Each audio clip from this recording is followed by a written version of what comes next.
They don't want to see crime. They don't want to see crime. Worried about the border. They're saying, we don't want these people coming in. We don't want you burning our shopping centers. We don't want you shooting our people in the middle of the street. Donald Trump and high-ranking Republicans call liberals on a daily basis anarchists, anti-American, deranged, communists, corrupt, compromised, groomers and perverts, thugs and traitors. A nation is holding its breath after shocking violence at a university event. Charlie Kirk's shooting has sent ripples through politics and media alike. In the days since, questions have mounted about safety, rhetoric, and unity. From breaking newsrooms to presidential remarks, every angle is under scrutiny. This documentary explores what happened, how leaders responded, and why words matter. We'll sift facts from speculation and trace the investigation step by step. Stay with us as we piece together the story behind this national moment. If you value responsible reporting, like this video, subscribe, and share so accurate information reaches more people. The first reactions came swiftly on live television. President Trump, appearing on Fox News, was asked about the rise of angry rhetoric. Hosts pressed him on how the country could heal after Charlie Kirk's death. His words touched on political extremes, public safety, and cultural battles. It was a rare moment where the former president linked the tragedy to deeper tensions. Commentators noted the urgency in his voice as he spoke about unity and disorder. Here's the exchange that set the tone for a difficult national conversation. Radicals on the right as well. We have radicals on the left. People are watching all of these videos and cheering. Some people are cheering that Charlie was killed. How do we fix this country? How do we come back together? I'll tell you something that's going to get me in trouble, but I couldn't care less. The radicals on the right oftentimes are radical because they don't want to see crime. They don't want to see crime. Worried about the border. They're saying, we don't want these people coming in. We don't want you burning our shopping centers. We don't want you shooting our people in the middle of the street. The radicals on the left are the problem. And they're vicious, and they're horrible, and they're politically savvy.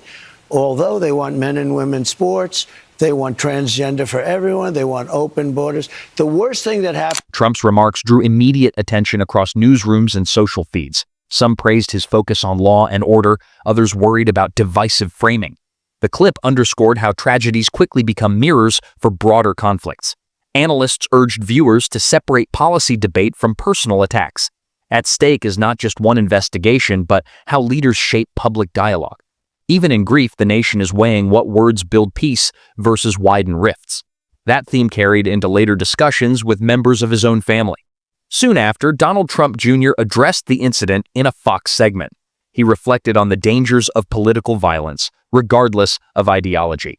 His comments warned against romanticizing confrontation or silencing rivals. The tone suggested concern about how fast anger can radicalize individuals. Viewers sensed frustration at how labels can obscure real accountability. This moment offered a glimpse into the personal side of public figures coping.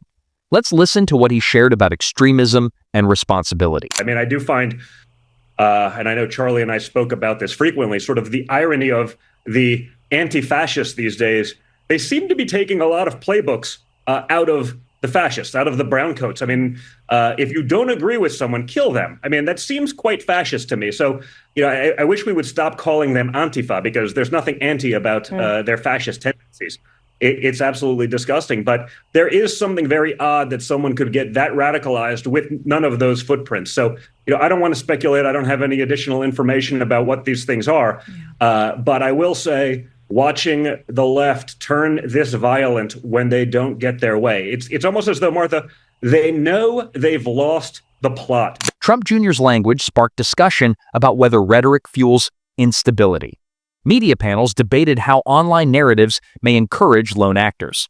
The investigation remained the priority, yet cultural questions loomed large.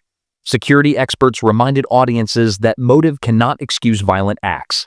Bringing clarity requires patience and measured speech from leaders. As interviews multiplied, attention also turned back to Trump's own record.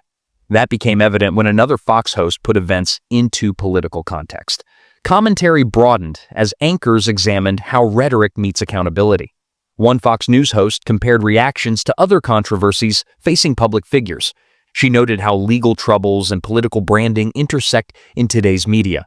Her words suggested caution against selective outrage or easy labels.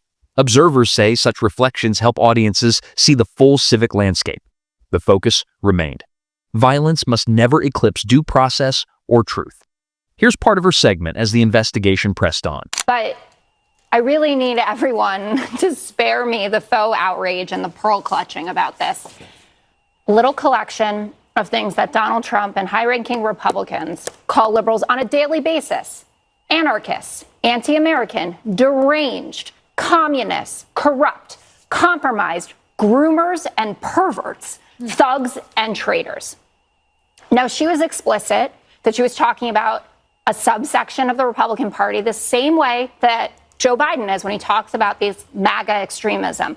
But you tell me, if the leader of the Democratic Party, so that would be Joe Biden, was facing 4 indictments with 91 felony counts, he had been found liable of sexually assaulting a woman and defaming her, that's E. Jean Carroll, guilty of fraud, sharing the nation's secrets, not only in the Mar-a-Lago indictment, but there was a report yesterday from ABC News that he had shared information about our nuclear submarine capacities with an Australian billionaire who's a member at Mar-a-Lago, who had then gone on and shared that with dozens of other people. Ended up making a purchase, I think, of 3 subs. It included specifics up to how many nuclear warheads they carry and how close they can get to Russian subs without being detected.